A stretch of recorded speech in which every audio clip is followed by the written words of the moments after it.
सोचिए, एक आदमी कहता है, पुरानी दुनिया को छोड़ दो, अपनी नई दुनिया खुद बनाओ, और कुछ ही सालों में उसके हजारों फॉलोअर्स अमेरिका के एक सुनसान इलाके में पहुंच जाते हैं। वहां वे जमीन खरीदते हैं, घर बनाते हैं, सड़कें बनाते हैं, होटल बनाते हैं, अपना हॉस्पिटल बनाते हैं और आखिर में एक पूरा शहर। लेकिन कहानी यहीं खत्म नहीं होती, क्योंकि इसी शहर में बाद में ऐसे अपराध सामने आने वाले थे जिन्होंने पूरे अमेरिका को हिला दिया। और इस कहानी के बीच में था भारत का एक बेहद मशहूर, जिन्हें आज दुनिया ओशो के नाम से जानती है। लेकिन सवाल है, एक स्पिरिचुअल गुरु का बनाया हुआ शहर आखिर अमेरिका के सबसे बड़े कल्ट स्कैंडल्स में से एक कैसे बन गया? और सबसे बड़ा सवाल, क्या ओशो सिर्फ एक गुरु थे या उनके आसपास कुछ ऐसा बन चुका था जिसे खुद उनके फॉलोअर्स भी कंट्रोल नहीं कर पा रहे थे? ओशो का असली नाम था रजनीश चंद्रा मोहन। उनका जन्म 1931 में मध्य प्रदेश में हुआ था। बचपन से ही उनका स्वभाव थोड़ा अलग था। वह हर चीज पर सवाल करते थे, धर्म हो, समाज हो, शादी हो या फिर इंसान की सोच। बड़े होने के बाद उन्होंने स्पिरिचुअलिटी और मेडिटेशन पर बोलना शुरू किया, लेकिन उनका तरीका बाकी गुरुओं से काफी अलग था। वह कहते थे, सिर्फ इसलिए किसी बात को मत मानो क्योंकि कोई धर्म, समाज या गुरु उसे सही बता रहा है। खुद सोचो, खुद अनुभव करो। यही बात बहुत से युवाओं को पसंद आई। धीरे धीरे उनके फॉलोअर्स बढ़ने लगे। भारत के अलावा विदेशों से भी लोग उनके पास आने लगे। फिर उन्होंने पुणे में एक बड़ा आश्रम बनाया और यहीं से कहानी ने एक नया मोड़ लिया। 1970 के दशक तक रजनीश के पास भारत ही नहीं बल्कि यूरोप और अमेरिका से भी लोग आने लगे थे। उनकी बातें ट्रेडिशनल स्पिरिचुअलिटी से काफी अलग थीं। वह मेडिटेशन की बात करते थे, लेकिन साथ ही लव और सेक्सुअलिटी पर भी खुलकर बोलते थे।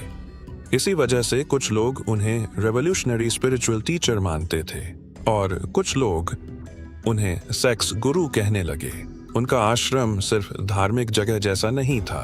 वहाँ मेडिटेशन था, थेरेपी ग्रुप्स थे, म्यूजिक था, फॉरेन फॉलोअर्स थे और एक बहुत अलग तरह की लाइफस्टाइल थी। लेकिन जैसे जैसे फॉलोअर्स बढ़े, एक प्रॉब्लम भी बढ़ने लगी।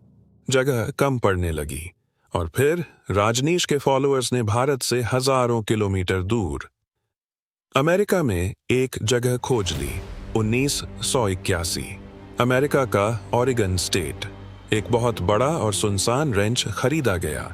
जमीन इतनी बड़ी थी कि वहां एक छोटा शहर बसाया जा सकता था और यही हुआ। रजनीश के फॉलोअर्स ने वहां अपना नया कम्युनिटी बनाना शुरू किया। नाम रखा गया रजनीशपुरम। पहले कुछ लोग आए, फिर सैकड़ों, फिर हजारों। उन्होंने सड़कें बनाई, घर बनाए, रेस्टोरेंट्स बनाए, फार्म्स बनाए, एक मेडिकल सेंटर बनाया और धीरे धीरे वह जगह एक छोटे शहर जैसी दिखने लगी। लेकिन यह कोई सामान्य शहर नहीं था। यह लगभग पूरी तरह रजनीश के फॉलोअर्स का था। सभी एक ही स्पिरिचुअल मूवमेंट से जुड़े हुए थे, एक ही लीडर को मानते थे, एक ही कम्युनिटी में रहते थे और बाहर की दुनिया से काफी अलग जीवन जीते थे। इतने बड़े शहर को चलाने के लिए बहुत पैसा चाहिए था और रजनीश मूवमेंट के पास पैसा आने लगा। बिजनेसेस चलाए गए, रेस्टोरेंट्स और होटल्स खोले गए, फॉलोअर्स काम करते थे, कम्युनिटी तेजी से एक्सपैंड कर रही थी। लेकिन इसी दौरान एक चीज ने दुनिया का ध्यान खींचा, रोल्स रॉयस। एक नहीं, दो नहीं, दर्जनों। आखिर में रजनीश के पास करीब 93 रोल्स रॉयस थीं। एक तरफ गुरु स्पिरिचुअलिटी और मेडिटेशन की बात कर रहे थे, दूसरी तरफ के पास दुनिया की सबसे महंगी लग्जरी कार्स में से दर्जनों थीं। लोगों ने सवाल पूछना शुरू किया।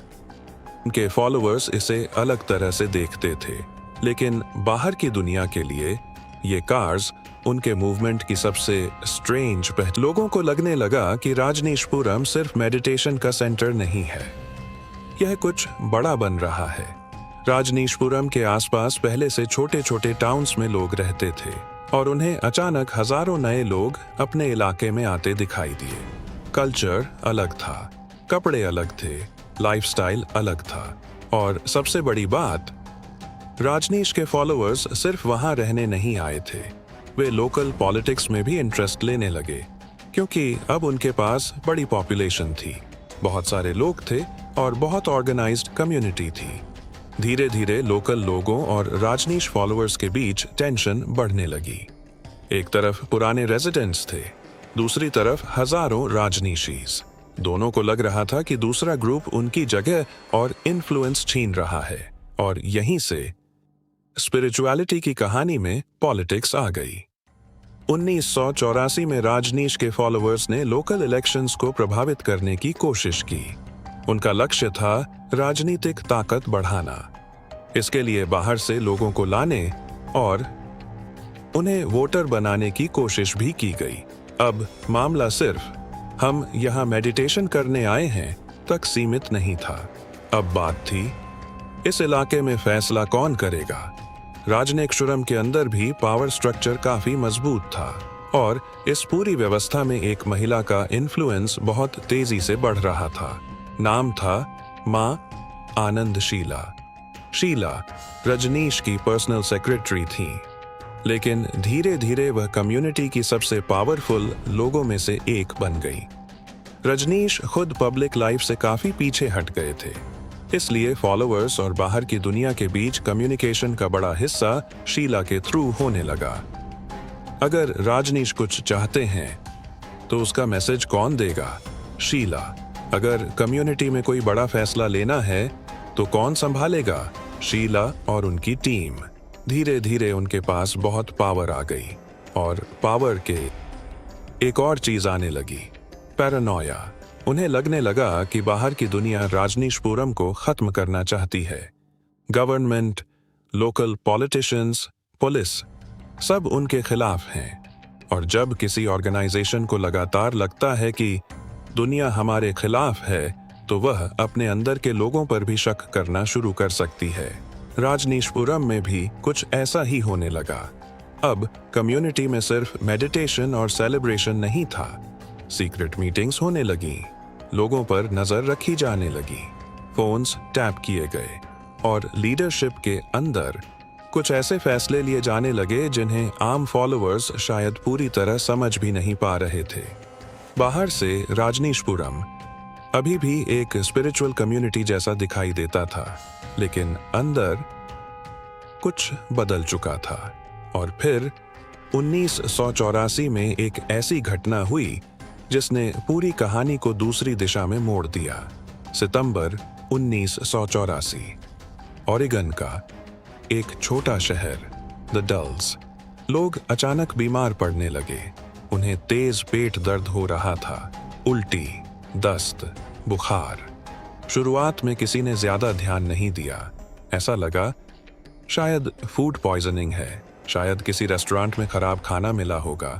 लेकिन फिर बीमार लोगों की संख्या बढ़ने लगी। डॉक्टर्स परेशान थे, हेल्थ ऑफिशियल्स इन्वेस्टिगेशन कर रहे थे और एक चीज बार बार सामने आ रही थी। कई लोगों ने अलग अलग रेस्टोरेंट्स में सैलेड बार से खाना खाया था। अब सवाल था, इतने लोग एक साथ बीमार क्यों पड़ रहे हैं? इन्वेस्टिगेशन आगे बढ़ी और फिर इन्वेस्टिगेटर्स को जो पता चला वह बेहद डिस्टर्बिंग था। यह सामान्य फूड पॉइजनिंग नहीं थी। किसी ने जानबूझकर साल्मोनेला बैक्टीरिया फैलाया था लोगों को बीमार करने के लिए। और सबसे शॉकिंग बात, इसका कनेक्शन रजनीशपुरम से मिला। बाद की साइंटिफिक इन्वेस्टिगेशन में 751 लोग इस आउटब्रेक से जुड़े पाए गए। कई लोगों को हॉस्पिटल में भर्ती करना पड़ा और इन्वेस्टिगेटर्स ने पाया कि राजनीशपुरम के कुछ मेंबर्स ने रेस्टोरेंट्स के सलाद बार्स को जानबूझकर कॉन्टैमिनेट किया था। अब कहानी सिर्फ एक कंट्रोवर्शियल स्पिरिचुअल मूवमेंट की नहीं रही थी, यह बायोटेररिज्म केस बन चुकी थी और इसका मकसद लोकल इलेक्शंस को प्रभावित करना।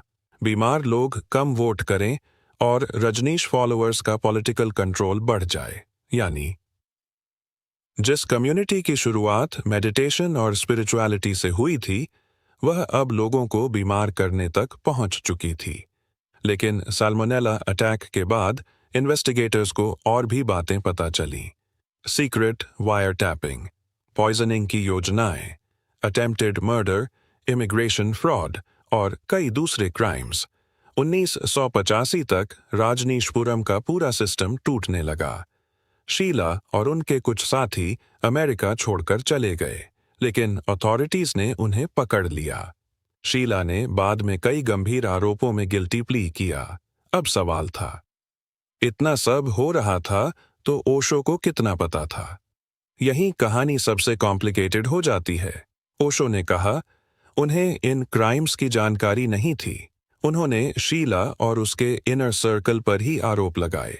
और एक बात साफ है, ओशो को बायोटेररिज्म या अटेम्प्टेड मर्डर के लिए कन्विक्टेड नहीं किया गया। लेकिन दूसरी तरफ इतनी बड़ी कम्युनिटी थी, इतने बड़े फैसले लिए जा रहे थे, इतनी पावरफुल लीडरशिप थी। इसलिए सवाल आज भी पूछा जाता है, क्या ओशो सच में सबसे अनजान थे, या उन्हें अपने आसपास हो रही चीजों का अंदाजा था? इसका कोई सिंपल आंसर नहीं है, लेकिन इतना जरूर हुआ कि ओशो खुद भी अमेरिका में लीगल ट्रबल में फंस गए।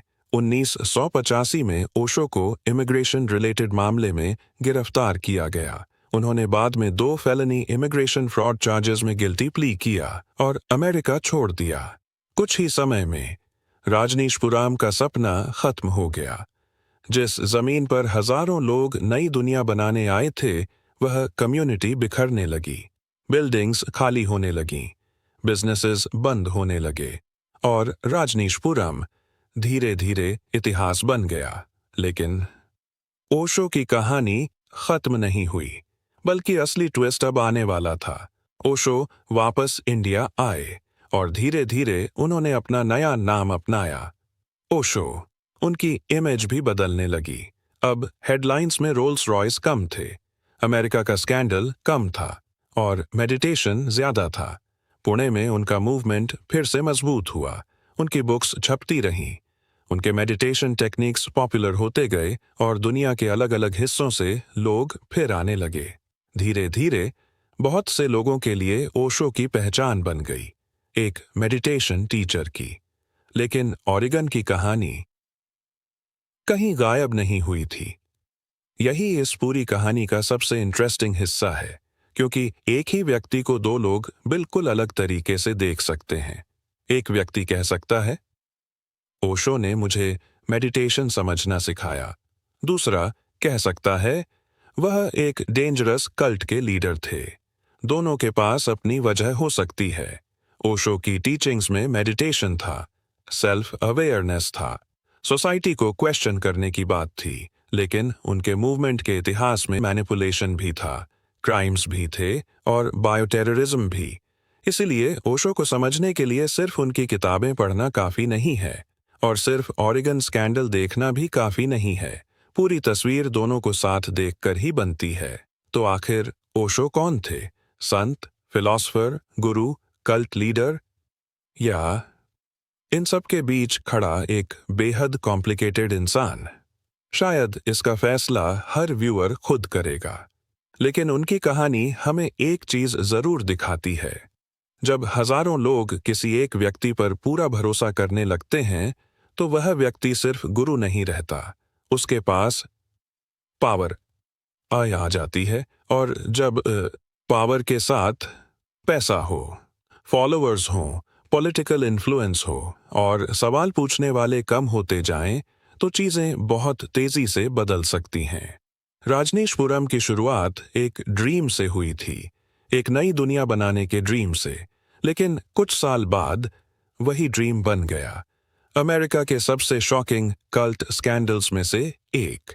और शायद इसीलिए ओशो की कहानी आज भी लोगों को आकर्षित करती है, क्योंकि यह सिर्फ एक गुरु की कहानी नहीं है।